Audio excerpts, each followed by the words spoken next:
Hoy voy a hablarte sobre la cadera y su papel fundamental en la absorción de los impactos durante los saltos y aterrizajes, ya que aterrizar no es aguantar un impacto y ya está. Es decidir dónde, cuándo y cómo distribuyes la energía que va a recibir tu cuerpo para evitar que se lesionen tus tejidos. Hola, mi nombre es Miguel Ángel, soy fisioterapeuta, científico y practicante de parkour y me dedico a estudiar las lesiones de los saltos para entenderlas, curarlas y prevenirlas. Y es que en una recepción la cadera no es solo una articulación más, es uno de los grandes amortiguadores del cuerpo, pero trabaja con una cadena eficiente con todo el miembro inferior, lo que le llamamos triple flexión, ¿vale? Cuando aterrizamos se produce flexión de cadera, flexión de rodilla y flexión de tobillo, que nos permite amortiguar el impacto que recibimos al aterrizar.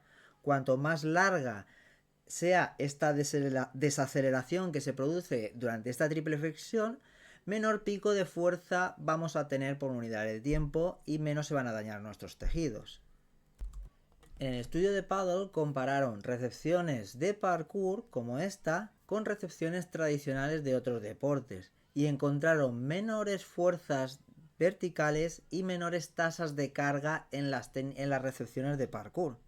Pero, ¿qué hace exactamente la cadera al aterrizar para disipar esta energía?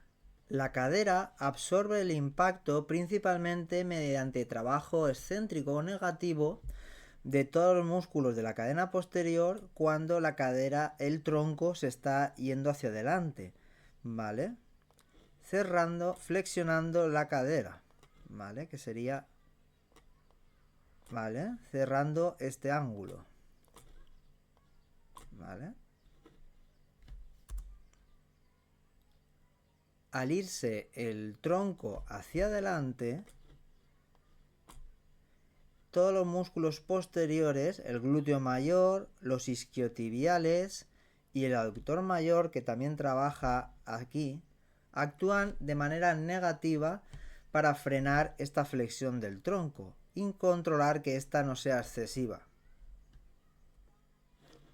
Pero claro, su papel no termina solo si vemos el aterrizaje desde el perfil. Si lo vemos desde cara, también va a ayudar la cadera, va a evitar que lo que es la pelvis,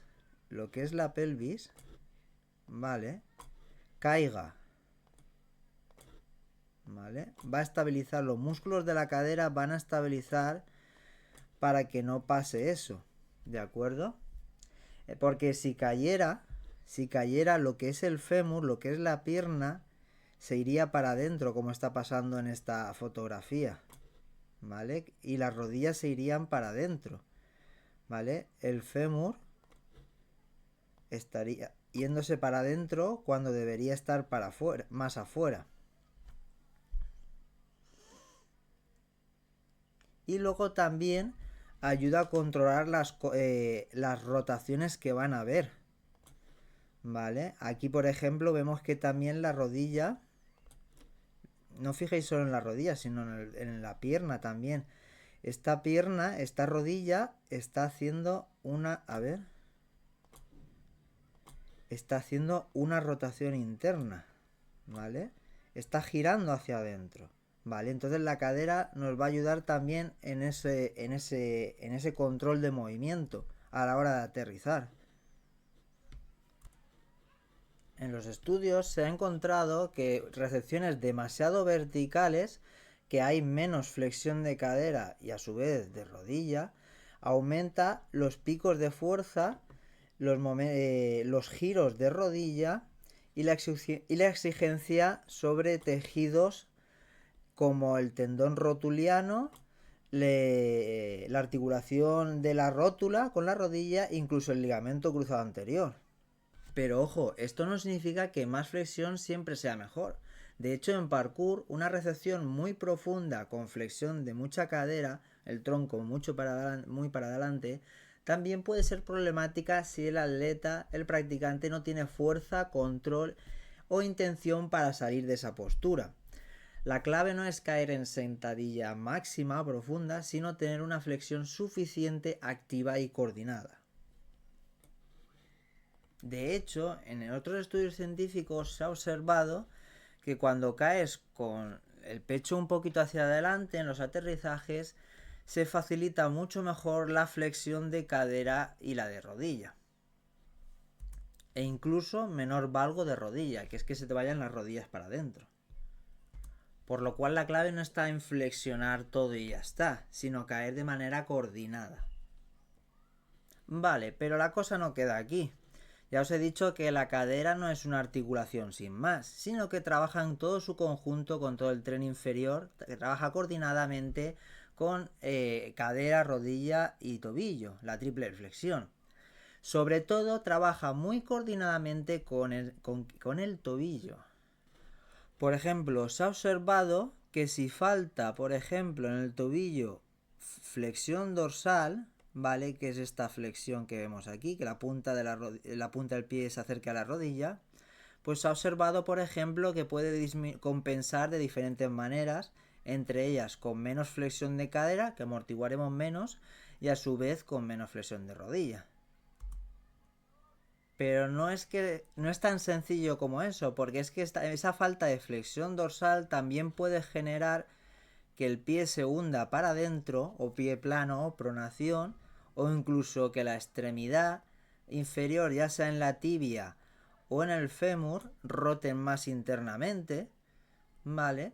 También puede pasar que el talón, para intentar compensar esa falta de movilidad, se eleve más de lo normal, ¿vale? O incluso la rodilla puede perder todo su control y colapsar hacia adentro.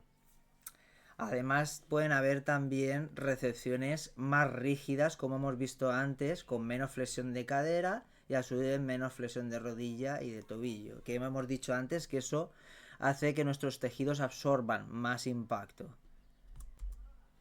Al final la cadera se encarga muchísimo de decidir cómo se van a absorber los impactos, pero el pie es el que primero contacta con el suelo y va a recibir esos impactos. Entonces, cadera y tobillo van a estar comunicándose a distancia continuamente durante esas fases de aterrizaje y amortiguación y disipación de impactos, y se van a comunicar a través de la rodilla. Esto se ha observado ya en varios estudios científicos, se ha corroborado, y mucha gente piensa que le falta fuerza en la rodilla, pero a veces el problema está o en el tobillo o incluso en el tema de hoy que estamos tratando, que es toda la gestión de absorción de cargas que tiene la cadera. Ya sea porque el tobillo no permite una buena entrada con el contacto inicial con el suelo, o la cadera no redistribuye bien el peso de nuestro cuerpo durante la fase de aterrizaje.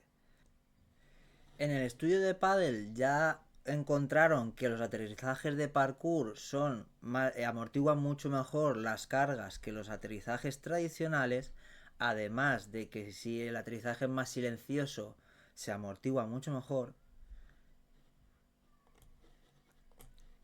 Luego, en el estudio que hicieron Dai y compañeros en 2020, también estudiaron y obtuvieron los mismos resultados, pero aparte,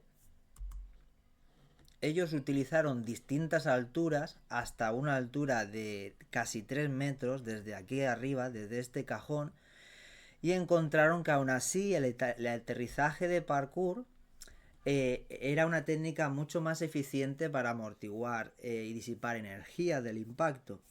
Y a cuanto más altura podías usar otra técnica del parkour, que es la técnica de rotación o roll en inglés, vamos a llamarle roll, donde se amortigua mucho más impacto, y aquí vemos que también se flexiona la cadera bastante para absorber esos impactos y permitir que siga la inercia hacia adelante.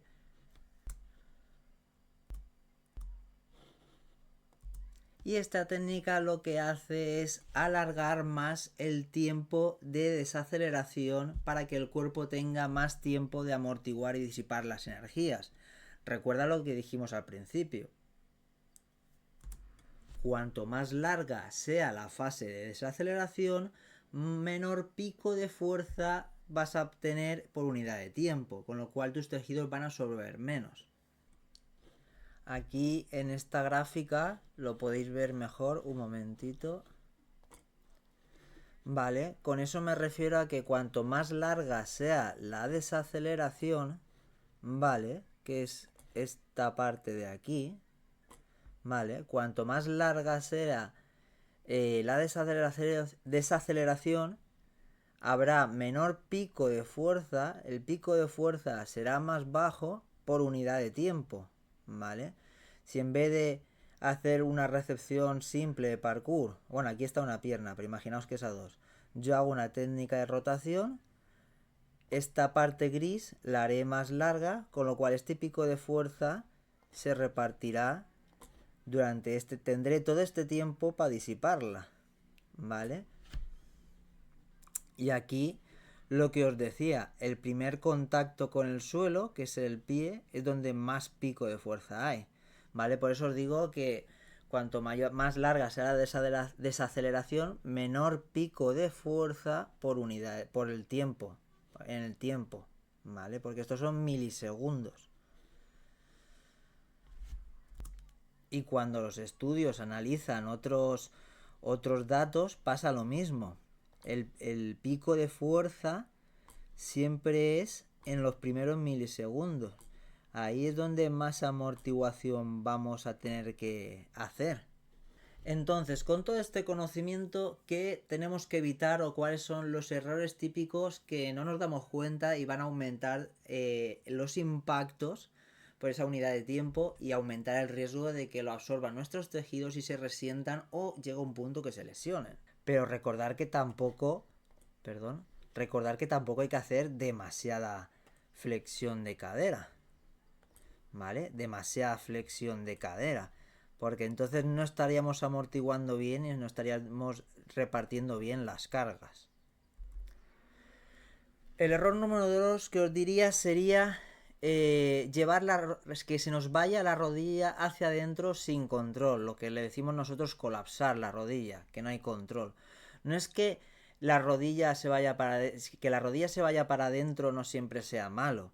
Sí es malo si aparece demasiado rápido, si es demasiado excesivo y sobre todo si es sin control y sumado a que haya fatiga. Entonces no vamos a estar absorbiendo el impacto con estructuras musculares, sino con otro tipo de estructuras que nos encargan de absorber impactos y se van a resentir. En estos casos sí que está relacionado con aumento de riesgo de lesiones de tendinopatía rotuliana, de rotura del ligamento cruzado anterior, etc. Otro error típico que me encuentro en muchos practicantes es intentar inconscientemente absorber todo el impacto con solo la rodilla y no preocuparnos de ayudar con flexión de cadera. ¿Qué es lo que sucede aquí? Cuando tú intentas absorber todo el impacto con la rodilla, estás trabajando sobre todo la musculatura anterior y la mayoría del esfuerzo lo estás haciendo con el cuádriceps, que es la musculatura anterior. Y no estás repartiendo el esfuerzo de la amortiguación entre la flexión de cadera y hemos dicho que el tobillo es también importante. Esto va a hacer que se sobrecarguen las estructuras anteriores de la rodilla, generando de nuevo pues patologías de rodilla como tendinopatía rotuliana, dolor articular de la rótula o incluso la sensación de rodillas cargadas.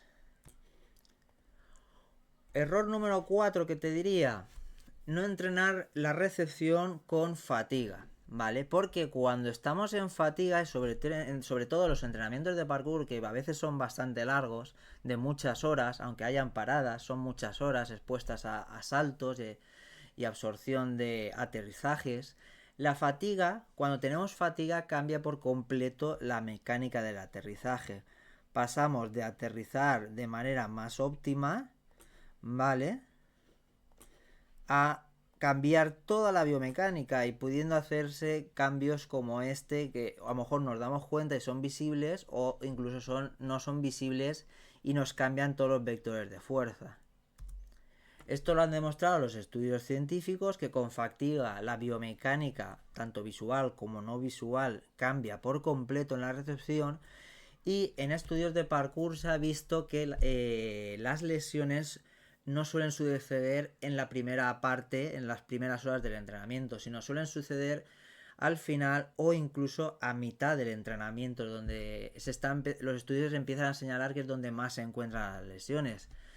¿Qué tenemos en esos dos momentos? Fatiga, que nos cambia la biomecánica y la eficiencia con la que vamos a absorber los impactos. Por mucho que nos concentremos, los músculos van a estar fatigados y no van a absorber igual de bien. Aquí podemos ver en contraste, ¿vale? Es un contraste muy exagerado para que sea muy visual, pero ya empezamos a ver cómo fallan las estrategias de absorción que a primeras horas de los entrenos sí que funcionaban. Esto me lleva al error número 5, confundir aterrizaje suave y que no suene con colapsar, con dejarse hundir.